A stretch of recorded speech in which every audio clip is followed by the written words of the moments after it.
Hi there. Today, Dr. BMS is working in the office. No patients around, just myself and my files. So it's a good day, relaxed day to talk a bit. And I decided to put on my white coat. You can see I'm looking smart.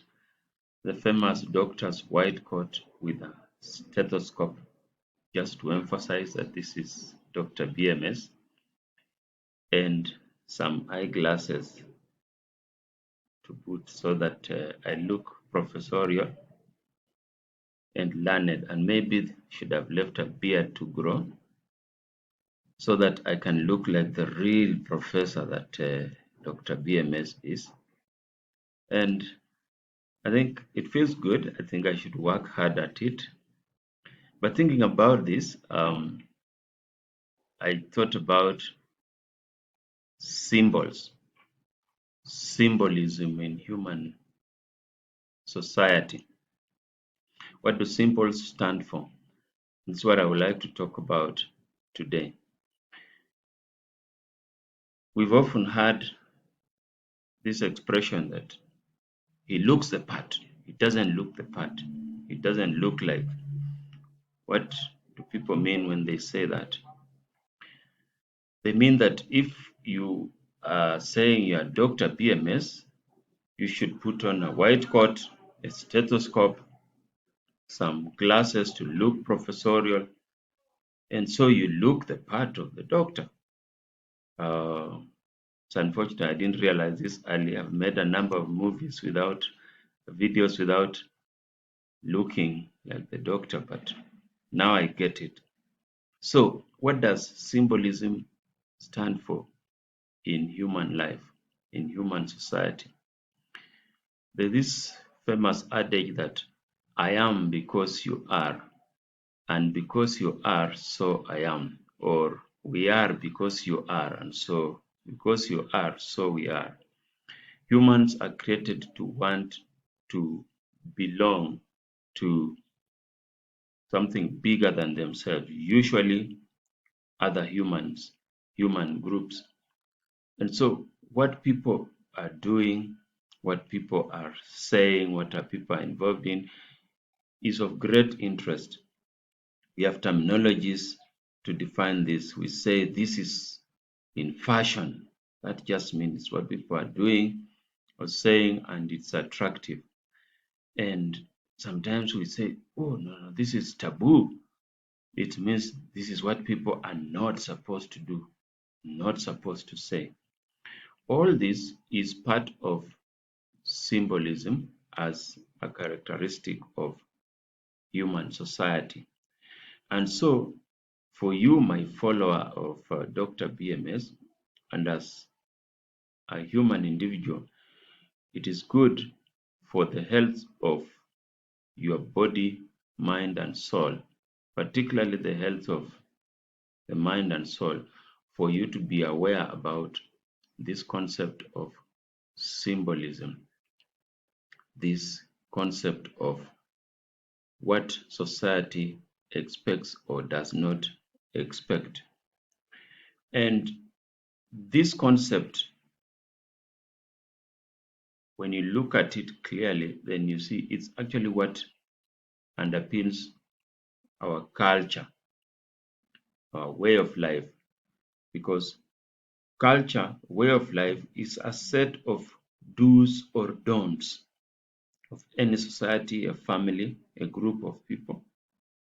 And in this set of do's and don'ts, we have got taboos in there, we have got expectations in there, we've got symbols that you're supposed to display or not display.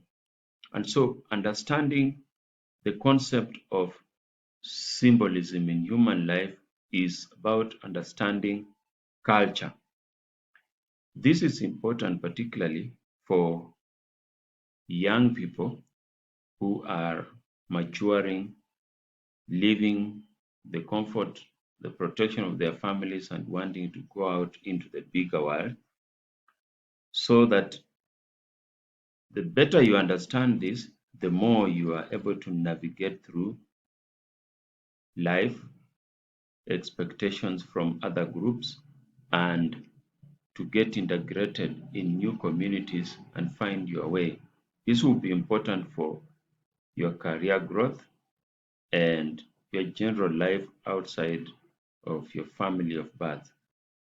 So, just briefly, what are some of the key areas where symbolism applies, expectations are made of people, and which you should be aware of as you go about your daily life?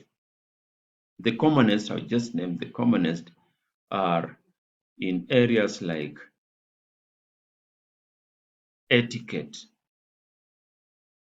dressing, talking. Within talking, we could also include greeting, which is usually the opening talk before the main talking, and generally ethical behavior around yourself and other people. So let me discuss a little bit more about each of these. For each of the things I've mentioned, we have a set of do's or don'ts. Don't dress like this, dress like this. Don't talk like this, talk like this. Don't greet people like this, greet them like this. Your etiquette should be this way and not that way. And with those expectations are inbuilt symbols which show that you are doing it the right way or not doing it the right way. So for example, if we take dressing, you are expected to dress in a particular way depending on a number of factors: your age, your sex, where you are, the occasion you are going to attend, as well as the expectation you, the dresser, or the people who care about you, like your family, close friends, the expectations they have of what you will derive from the engagement you are in. So, for example, you've had statements made like you being invited for an interview, you're going to church, you're going to a wedding, you're going to an occasion, and sometimes the invitation card or message says dress code formal, dress code casual. It just means that you are expected to show a certain symbolism through your dressing. So if it is dress code official, then when you dress officially, you are showing a symbol that you are serious, you are professional, you are engaged in what you're going to do, you know it well, you are willing to give your all, and there will be no jokes or side issues brought alongside your engagement in this thing. If you are dressed casually, for example, you're going for an evening party or a concert, you are expected to come casually dressed because it's portraying that symbol of you being relaxed. You are ready to have some fun. You can dance, you can play, you can joke with your friends, you can run around. You can be like a little kid, you can be like a little kitten in the garden. So if you come formally dressed, for example, then someone will say like, you're too stiff. You're coming with a lot of seriousness, yet we need people who are playful. So symbolism is in every action that we humans do, how we dress, how we talk, how we greet people, how we walk. All our behaviors have a symbolism which is inherent within it, and it's being interpreted by the world around you, so that if you send the wrong symbol, you dress inappropriately for that occasion, you've sent the wrong symbol out there. If you talk to an elder, an authority figure, your teacher, your pastor, your parent, village elder, you are supposed to show a certain humility, a certain deference, a certain respect, so that not only the words you are using, but the tone of your voice, the posture of your body, how much eye contact you make with that person, all this will go to portray that you're talking in a good way or in not a good way. And we sum it up by the attribute I mentioned called etiquette, which is a set of mannerisms or social behavior around groups that is acceptable.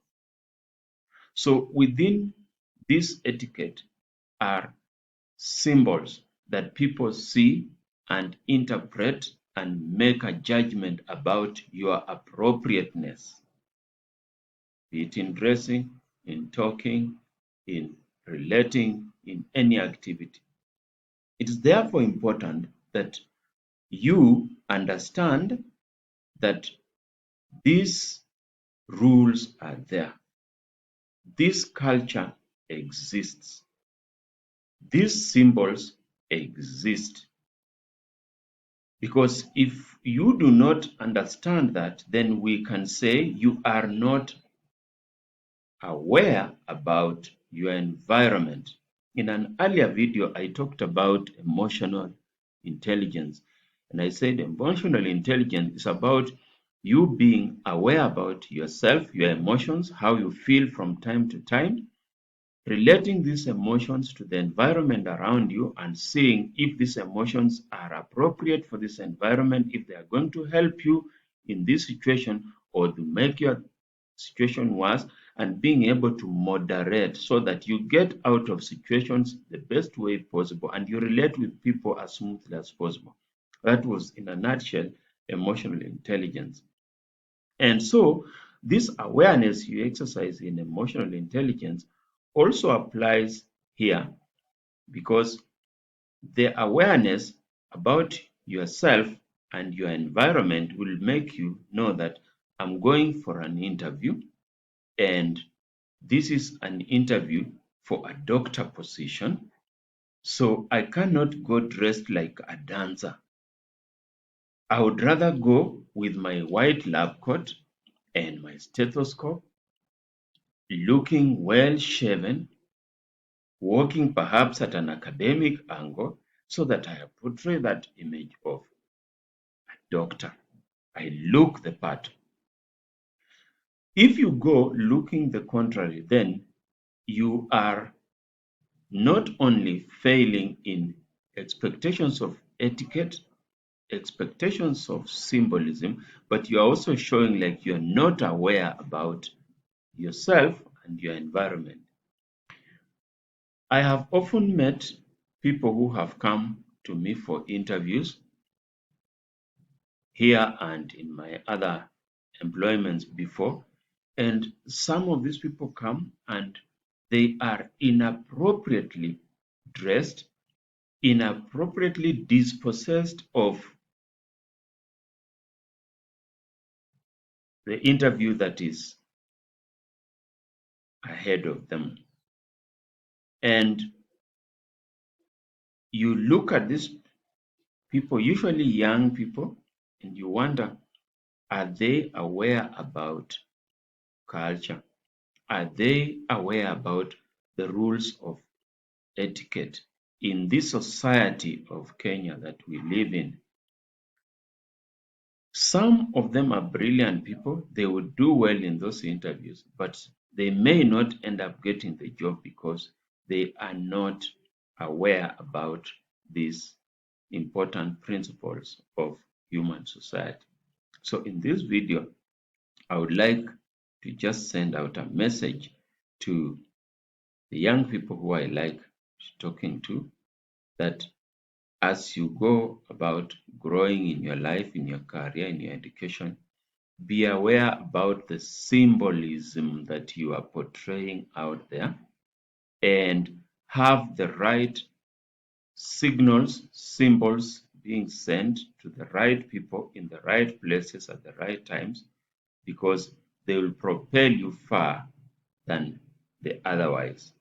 And just as a parting shot always, I would like to remind you that the use of alcohol and drugs of addiction, cannabis, miraa, cigarettes, all those drugs of addiction that Dr. BMS has talked about all the time, all these things will interfere with your appreciation of culture and symbolism, be it in just a small space of time or over a long period of time, so that as you get deeper and deeper into using drugs of addiction and you get addicted, then you are less likely to care about etiquette, you are less likely to care about how you dress,